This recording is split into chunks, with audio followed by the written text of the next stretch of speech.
This video is sponsored by my friends at the Ridge Wallet. The world needs more chestnut trees. And in today's video, I'm gonna show you guys how to grow your own chestnut trees the easiest and cheapest and simplest way possible. I've been using this one method to grow chestnut trees using only a plastic bucket like this for years now, and I have sprouted thousands of trees this way. So I'm gonna show you how to do it, as well as what it looks like once you've gone through the whole process and sprouted your trees, and how you should take those little tree sprouts and then plant them so they become big, large, productive trees. You know, my favorite tree on this earth is the chestnut tree. Scientifically known as Castanea dentata, chestnut trees are large deciduous trees that live a good long while. They produce a nut that is delicious and nutritious. The tree itself produces a valuable and beautiful lumber, but unfortunately here in the eastern United States, they've been almost entirely wiped out. You know, you go back a couple hundred years and chestnuts were arguably the most predominant tree you would find in this area. But in the early 20th century,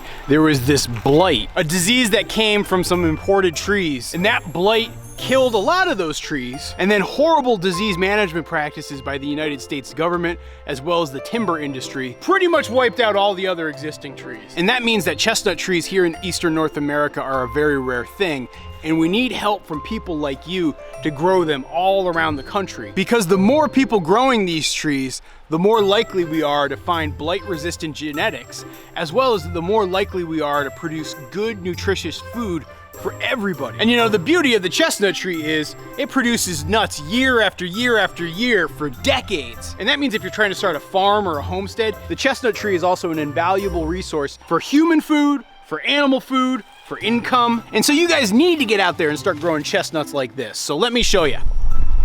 So starting your own chestnuts starts with a couple of key ingredients. First and most importantly, you actually just need chestnuts. Now, I wouldn't recommend going to the store and using the imported chestnuts that you usually can buy during the holiday season. I think you're much better off searching for any potential local growers in your area, or looking online for various resources that are available that will send and ship you chestnuts. Finding your seed stock actually might be the hardest part about trying to start your own chestnut orchard, but overcoming that obstacle will leave you in a great place for starting your own trees. Now, I definitely would not encourage you to just take the seeds and stick them in the ground.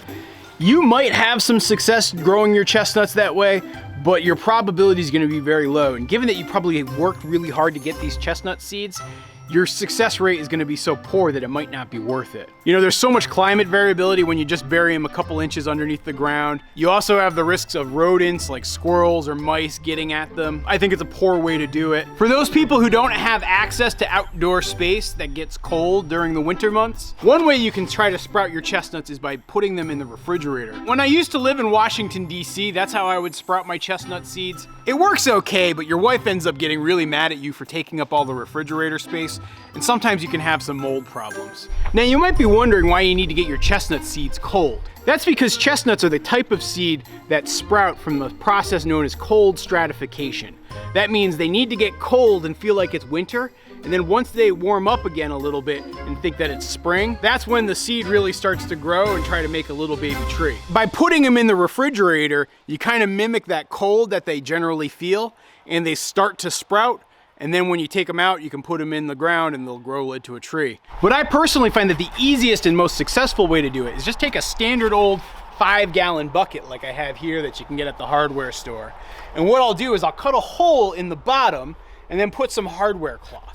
The reason you're gonna do this is, what I'm typically gonna do is fill this with nuts and bury it into the ground. You don't wanna have the bucket just be sealed off on the bottom, because water can pool in the bucket and that could actually rot your nuts.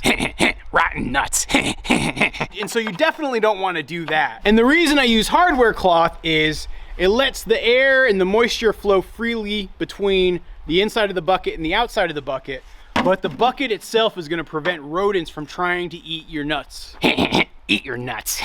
So again, you're talking about an investment of about, I don't know, $4 if you're gonna buy a new bucket and buy some new hardware cloth. The amount of hardware cloth you use is like next to nothing. So this type of device is very simple to make. Now, once you have your bucket constructed, it continues to be a very easy process. What you're gonna wanna do is take a bag of sand, like the type that's used for a children's sandbox, and then you're gonna dump a little bit of it on the bottom. Spread it around so you cover the bottom of the bucket, just like that. As an alternative, you can also use sawdust. I've found that they both work equally well. But once you have your bottom of the bucket covered in sand, start to pour down layers of chestnuts. What I like to do is put them in, spread them around. Once you get a layer of chestnuts, pour a little more sand.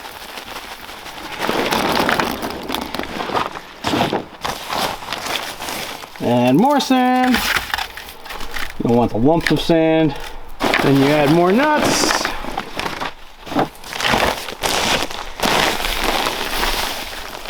Then you add more sand. Again, like I said, you don't really have to be precise about this one at all. There you go. That is it. Now I try to fill my buckets to about like 6 inches from the top, and I'll leave that open. I do it that way for a couple of reasons. Number one, I feel like it avoids some of the temperature variability of the top layer of soil. But then number two, it also makes the bucket not too heavy to move around, because I don't know, this thing probably weighs now, I don't know, 25, 30 pounds. If it's entirely packed with nuts and sand, the handle might break while I'm carrying it. All right, let me fill up a couple more buckets with chestnuts. You can just watch this process again if you're not familiar with it.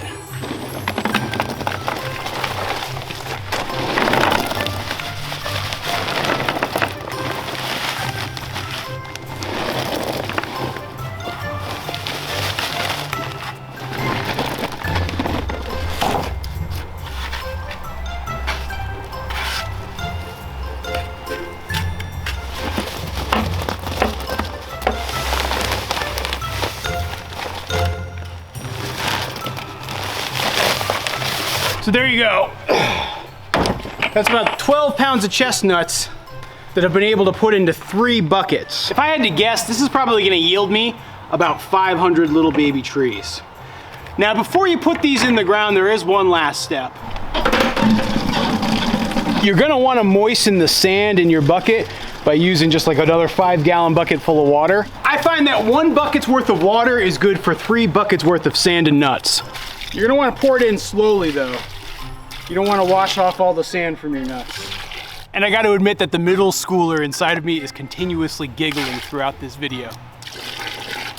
Now, before I show you guys the next step in the process, I did want to take a moment to talk about today's video sponsor, the Ridge Wallet. For those of you guys who watch our videos regularly, you know that I love the Ridge Wallet. It's sleek, it looks good, and the best part about it is it's a comfortable wallet that you can carry with you anywhere. You know, I used to carry a full-size George Costanza style wallet. Back is killing me. Of course, because of that wallet. And I was constantly leaving it and losing it at places because I would have it in my pants, I'd be walking around, it'd be uncomfortable, I'd feel lopsided, and I'd take it out and then I'd forget it. But because the Ridge wallet is so sleek, and because it carries all my cards in one RFID safe spot, as well as the fact that it has this nice little money clip, I have become a hardcore fan of the Ridge wallet. And right now there's a special offer going for Goldshaw Farm viewers. If you use the link down below as well as my offer code Goldshaw Farm, you're gonna get 10% off your order. It's a great deal, and I'm a huge fan of the Ridge wallet, and I thank them again today for sponsoring today's video. Now let me show you how you can finish growing your trees. Now the next step in the process is gonna be the hardest work you have to do throughout the entire process. You're gonna need to dig a hole. Doesn't have to be a massive hole, but it's gotta be a hole big enough to bury all of your buckets. I'm only doing 3 buckets today. It'll only take me a minute, so bear with me. All right, let's see how good a job I did guesstimating this hole. Nope.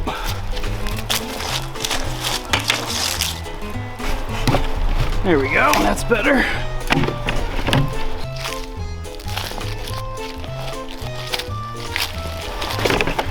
Whoa! It's a little muddy today. Once you got them in here,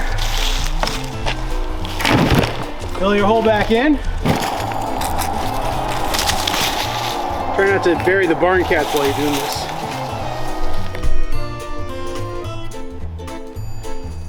Jenny, don't go to the bathroom right where I buried the seeds. Get, shoot. While I might not be thrilled with the fact that Ginny is peeing all over where I just buried the chestnuts, actually what she's doing is probably helpful to me because her urine's gonna scare away the mice and the squirrels and the chipmunks who could potentially eat the seeds. Again, at this stage of the game, your biggest threat is gonna be those rodents. Now, I always do this activity in the fall. You really can only do it in the fall, but you're probably wondering what happens in the spring. Well, let me show you last year's nuts that I planted and what happened to them. Now, what you can see here are 1-year-old chestnut seedlings that I put out in this garden bed earlier this spring. Back in May, I took the last buckets I buried, dug them up, and pulled out the seedlings and put them in this bed. At this point, the seedlings have gone dormant, so I can actually pull them. Let me pull one and show you what it looks like. Now you can see right here, just one little baby seedling. And what I'll end up doing is taking this baby seedling and planting it out in our permaculture orchard. We already have several hundred chestnut seedlings growing back there, but I replaced some of the ones that die off, as well as fill in new area with new seedlings. My dream is to one day have acres and acres of chestnuts growing out back there. I can also take bare root seedlings like this one and package them up and sell them. Oh, look at Ginny. This year I ended up selling them for $7 a tree, and I was pretty much entirely sold out of trees by early August. So for you business-minded folks, that means a lot of money is sitting right here. Based on my latest estimate, I would say I have about 400 trees sitting right in this tiny little area. And so if I were to, in theory, sell all of them, that's like $2,800. I mean, look at it. Here are my breakdown of costs for this. So you think about it, $2,800 minus those expenses. That's a really good side hustle for the farm. Now, for those of you guys wondering, like, how long does it take for a chestnut seedling like this to start producing nuts, like the ones we just buried? The honest answer is it kind of depends. Usually the experts say somewhere between 5 and 8 years. You know, like the trees that I have right here back behind me, the oldest trees I planted back in the fall of 2017. So that means they were about this size back in 2017 as a 1-year-old seedling. Here we are 4 years later. They still haven't produced nuts, but I've got several of them that I think might actually start producing next year. You know, so for example, like this one back here, this is about 4 years old, and I don't know, probably about 8 feet high now, 9 feet high. You know, here's another one that's definitely like 9 feet high. And then you can see back here, this one way over here, that one's definitely gonna start producing nuts next year. Or, I don't know, maybe I'll just be really disappointed. That's not to say that all the trees produce. Like for example, this one right here is a dead one and I'll probably have to replace it this fall. But my dream really is to say that I have these alleyways that can be grazed by animals like the cattle and the geese, but then I can also have nuts and other food crops that grow from the trees here. And ultimately, that's my dream of what the permaculture orchard's gonna become. You know, I'm really crazy about chestnuts for 2 reasons. One, because of the role that they play here on the potential future ecosystem of our farm. But then number 2, I still mourn that tragedy of what was the American chestnut blight. The chestnuts that we grow here are a mix of genetics. Some are American chestnut pure, some of them are Chinese American hybrids, some of them are Dunstan. I'm not going for purebred here. What I'm going for are trees that produce nuts and good timber that are suited for the environment and atmosphere we have here on the farm. A process like that is going to take a lot of time and a lot of patience, but I will admit that I'm pretty optimistic based on how far we've come over the last 4 years. If you want more information on our permaculture orchard, as well as to learn more about the process we go through to grow trees here at Goldshaw Farm, I'll leave this playlist right here. Check it out. You're gonna enjoy it. You're gonna learn more, and I'll see you over there. Thanks for watching.